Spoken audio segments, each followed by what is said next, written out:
Hey guys, welcome back to my YouTube channel. तो आज के इस वीडियो में मैं बताने वाला हूँ कि अब आपके एग्ज़ाम में बस मुश्किल से 20 दिन बचे हुए हैं, तो कैसे आप कर सकते हो 320 प्लस मार्क्स से ज़्यादा आप ला सकते हो। तो देखो, मैं ये वीडियो अब बना रहा हूँ क्योंकि अब मैंने जो मेरा डोमेन था, जो मैं आप लोगों को ट्रिक्स बताता हूँ, वो मैंने चैप्टर वाइज कंप्लीट कर दिया है। अगर आप नए हो चैनल पे, तो मैं स्पेशली बताना चाहता हूँ कि मैं यहाँ पे आपको वीडियोस बनाता हूँ जिसमें कि मैं ट्रिक्स बताता हूँ। मैंने चैप्टर वाइज कंप्लीट किए हुए हैं सारे बायोलॉजी के, और केमिस्ट्री के 2 चैप्टर बहुत इंपॉर्टेंट, जो chemistry in everyday life and polymers, जो इस साल के नीट में आने वाले हैं। ठीक है, आपको वीडियो का लिंक मिल जाएगा डिस्क्रिप्शन पे।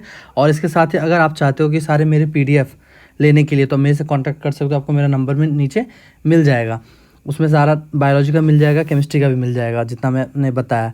तो अब क्या है कि देखो, क्या है कि अब आपके पास बहुत ही कम दिन है, तो मुझे लगता है कि आप लोगों ने अच्छे से प्रिपेयर कर लिया। लेकिन प्रिपरेशन कंप्लीट तभी होगा जब तक आपने जो पढ़ा अच्छे से रिवाइज होगा। तो रिवीजन बहुत ही ज़रूरी है।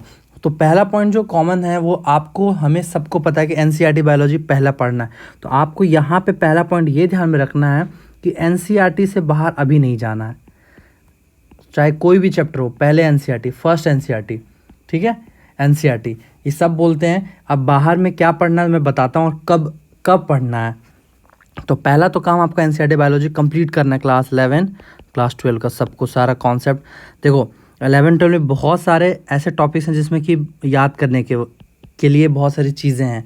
तो मैं उसी का चैप्टर वाइज ट्रिक्स बनाया हूँ, तो आप वीडियोस देख सकते हो, आपको ज़रूर हेल्प मिलेगा। जो नए स्टूडेंट उनको बता रहा हूँ, क्योंकि जो पुराने स्टूडेंट हैं उनका फीडबैक है कि हाँ उन्हें पसंद आ रहा है। तो आप भी देखोगे तो आपको ज़रूर फ़ायदा होगा। वो एक बार प्लेलिस्ट ज़रूर देखना आप।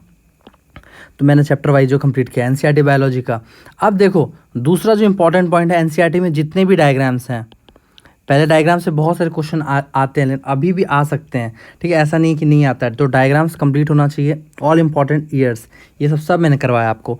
ऑल टेबल्स, जितने भी एनसीईआरटी में टेबल्स हैं वो भी आपको कंप्लीट करना है। एंड ऑल एब्रीविएशन, तो एब्रीविएशन है कि फुल फॉर्म, तो क्लास 11 में तो उतना नहीं है, लेकिन क्लास 12 में बहुत ज़्यादा है एब्रीविएशन, और एब्रीविएशन से भी क्वेश्चन आ सकते हैं। तो आपको ये 2 पॉइंट पहले ध्यान में रखना कि एनसीईआरटी बायोलॉजी में जो 4 चीज़ ये है, इसको जनरली स्टूडेंट इग्नोर करते हैं, आपको इग्नोर बिल्कुल नहीं करना है। हो गया। तीसरा बात है, revise as much as possible, मतलब रिवीजन आपको इतनी ज़रूरी है कि आपने एनसीईआरटी एक बार पढ़ा, 2 बार पढ़ा, लेकिन कम से कम 5 से 6 बार आपको पढ़ना है सब कुछ की। कोई मतलब फिंगर टिप्स पे आपको सारी चीज़ें, सारे एग्जाम्पल्स याद होना चाहिए।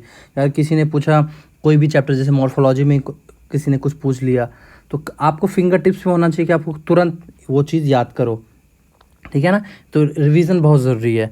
अब देखो, don't dare to study outside NCERT before completing NCERT each and every line. वही चीज़ है कि आप एनसीईआरटी बायोलॉजी का लाइन बाय लाइन कंप्लीट करने से पहले बिल्कुल ही आउटसाइड कुछ मत पढ़ना, चाहे अपने कोचिंग के मॉड्यूल्स, कोई अदर स्टडी मटेरियल्स, ठीक है, एक्स्ट्रा एज का कोई भी टॉपिक अभी नहीं पढ़ना आपको।